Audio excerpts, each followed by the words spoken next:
पहले मैं आपका एक जवाब दे दूं कि जब प्रधानमंत्री ही झूठ बोलें तो कौन सी पुलिस उनके खिलाफ एफआईआर करेगी। जब प्रधानमंत्री ही फेक न्यूज़ फैलाने वालों को फॉलो करेंगे तो कौन सी पुलिस एफआईआर करेगी, मुझे बता दीजिए।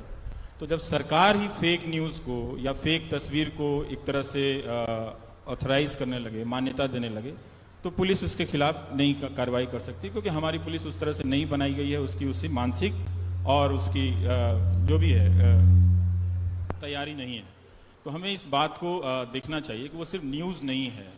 जब आप एक बड़े से गैदरिंग में ये कह देते हैं कि भगत सिंह से मिलने कोई नहीं गया, तो वो एक झूठ है, और वो एक सामान्य झूठ नहीं है, वो बहुत सोच समझ के बोला गया एक झूठ है।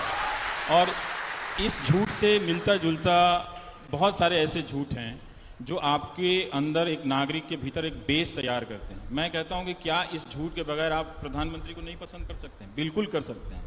इसके बगैर भी उन्हें आप देख सकते हैं, उन्हें गले लगा सकते हैं, पर मैं ये समझना चाहता हूं कि उन्हें इसकी क्यों ज़रूरत पड़ती है। एक बात है, आज ज़रूर दुनिया में फेक न्यूज़ का दौर रहा। फ्रांस में एक 19वीं सदी की बात है कि देफ्रू अफेयर्स बड़ा फेमस अफेयर्स है। तो उसमें होता यह है कि फ्रांस की सेना बहुत ख़राब प्रदर्शन कर रही होती है।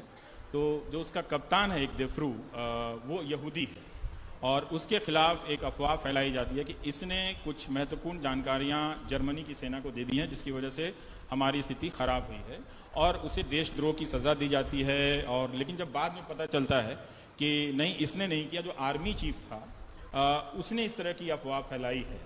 तो अपने सेना के इंटरनल पॉलिटिक्स का ध्यान डाइवर्ट करने के लिए भी ये हुआ था। और यहीं से पब्लिक इंटेलेक्चुअल का एक रोल उभरता है प्रिया, कि पहली बार ऑथर्स, राइटर्स उस यहूदी के सपोर्ट में आते हैं कि चूंकि ये आपके देश का माइनॉरिटी है, तो आप इसे स्वाभाविक तौर पे इसे देशद्रोही शक नहीं कर सकते, आप प्रमाण दीजिए। हाँ, तो उसका क्या असर होता है, आप जाकर, अब ले चलता हूँ मैं आपको अमेरिका।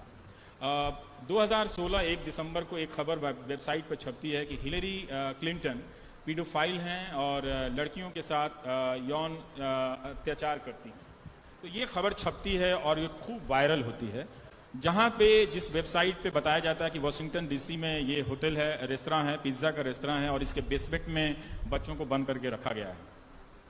फिर वो कई बहुत दूर के इलाके का एक आदमी उठता है और अपने दोस्तों से कहता है कि हमें बच्चों को बचाने चलना चाहिए। हाँ, ये कहानी मैं क्यों बता रहा हूँ, आपको अभी तुरंत समझ में आएगी ये बात।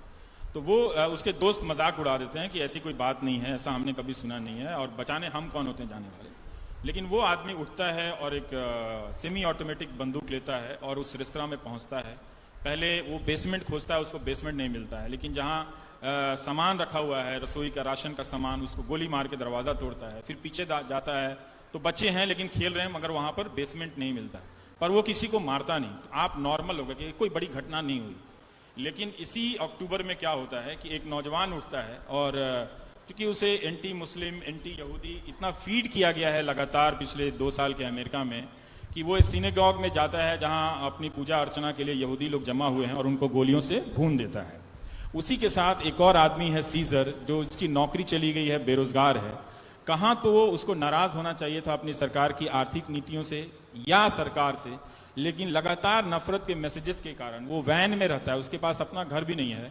तो पूरा जो यहाँ जो व्हाट्सएप का जो मीम होता है, उससे उसने अपने कार को पूरा स्क्रीन पे छाप रखा है कि मुझे हिलेरी क्लिंटन से नफरत है, मुझे CNN से नफरत है, ट्रंप जो है वो भगवान का अवतार है, ये सब है। और वो 14 ऐसे लोगों को पार्सल से बम भेज देता है। तो बिल्कुल ये संभव है। पहले भी फेक न्यूज़ के आधार पर अमेरिका ने स्पेन पे अटैक कर दिया था। एक नाव में, एक जहाज में, बेड़े में खुद से धमाका होता है, लेकिन अफवाह फैलाई जाती है कि फेक न्यूज़ कि स्पेन ने अटैक किया है, और अमेरिका ने 19वीं सदी के दौर में उस पर हमला किया है। तो लोगों को फांसी की सज़ा दी गई है, हमला किया गया है। अब अंतर ये आया है कि हम बड़े स्तर पर ये खेल कर सकते हैं। हम बड़े स्तर पर एक साथ लाखों लोगों को सहमत कर सकते हैं, और उनमें से 1-2 लोगों को ट्रिगर कर सकते हैं। जैसे 10-20 लोग उसी फेक न्यूज़ के मटेरियल से बने हुए हैं, जो जाकर पहलू खान या किसी को मार देते हैं, और बाकी लोग उसको सपोर्ट करते हैं, ठीक। लेकिन वो नहीं देखते हैं कि एक बच्चा चोरी का अफवाह होता है तो वही सिस्टम काम करता है, और वही लोग जाके हिंदू को भी मार देते हैं। तो एक तरह से एक पॉसिबिलिटी आपके अंदर बनाई गई है कि हम जब चाहें इस क्राउड को, मैंने एक तरह से प्रोग्राम कर दिया है, इसका रेफरेंस पॉइंट बदल दिया है। जैसे आपसे कहा जाए कि जर्मनी से क्या याद आता है, तो आप तुरंत कहेंगे कि हाँ 1930 हिटलर का जर्मनी है और वो कंसंट्रेशन का कैंप है ऑश्विट्ज है। हाँ? आज सुबह ये किताब पढ़ रहा था तो वो नोबेल प्राइज विजेता हैं 2002 के, तो वो समझा रहे हैं कि कैसे पूरा रेफरेंस पॉइंट बदल दिया गया।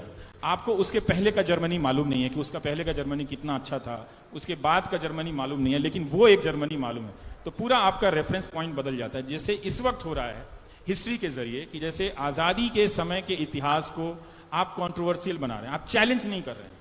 चैलेंज करते तो आप सोर्सेस के साथ किताबें लिखते, सेमिनार करते, बात करते, लेकिन टीवी डिबेट में जाके कभी कहते हैं कि इस पटेल ने अन्याय कर दिया, तो कभी कहते हैं नेहरू ने पटेल के साथ धोखा दिया। ऐसा लग रहा था कि जवाहरलाल नेहरू गांधी जी के साथ मिलकर अंग्रेजों से नहीं पटेल और बोस से लड़ रहे थे। हाँ, और इन लोगों के खिलाफ, क्योंकि पटेल और बोस को सेटल करने के लिए 10 साल जेल में रहे, नेहरू को और कोई काम नहीं था। तो ये नहीं बताया जाता है कि उनकी जीवनी में, आप राजमोहन गांधी की जीवनी पढ़िए तो बड़ा ही मार्मिक क्षण है। 12 दिसंबर 1950 को डॉक्टरों के कहने पे पटेल को जाना पड़ता है मुंबई, क्योंकि यहाँ का जो ठंड है वो बर्दाश्त नहीं कर पा रहे हैं वो। तो जाते वक्त जवाहरलाल नेहरू शाम को मिलने आते हैं, कहते हैं कि जाने की कोई ज़रूरत नहीं है सरदार, हम सब आपका ख्याल रखेंगे, आप यहीं रहिए।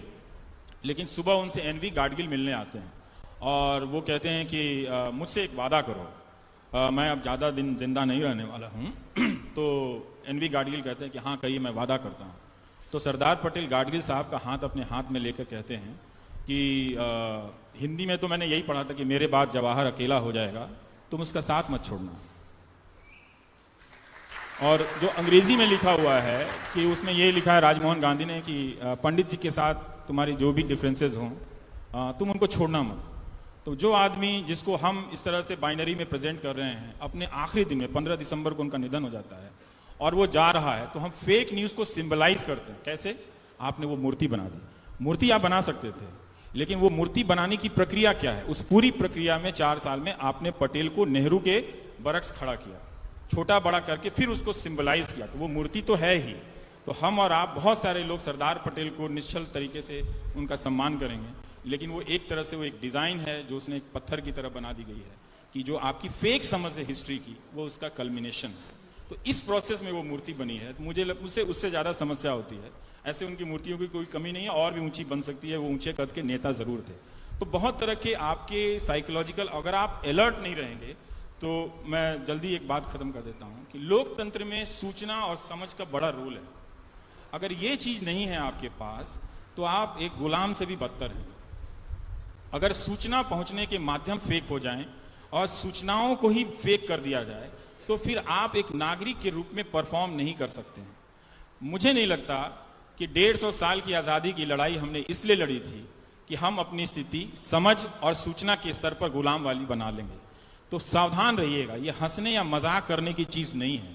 ये किसी सरकार के आने और जाने से नहीं है। ये किसी के बड़े स्केल पे करने या किसी के छोटे स्केल पे करने की चीज नहीं है। ये जो आपने अपनी आजादी हासिल की थी कि तरह तरह के तर्कों और संदर्भों से आप सोचेंगे, उसको समाप्त करके एक सुरंग में आपको ठेलने की कोशिश है। अगर आपको सुरंग में जाना इतना अच्छा लगता है तो आपको मुबारक। मुझे अच्छा नहीं लगता है, इसलिए मैं इतना जोखिम लेके आपको बता रहा हूं कि आने वाले दिन अच्छे नहीं हैं।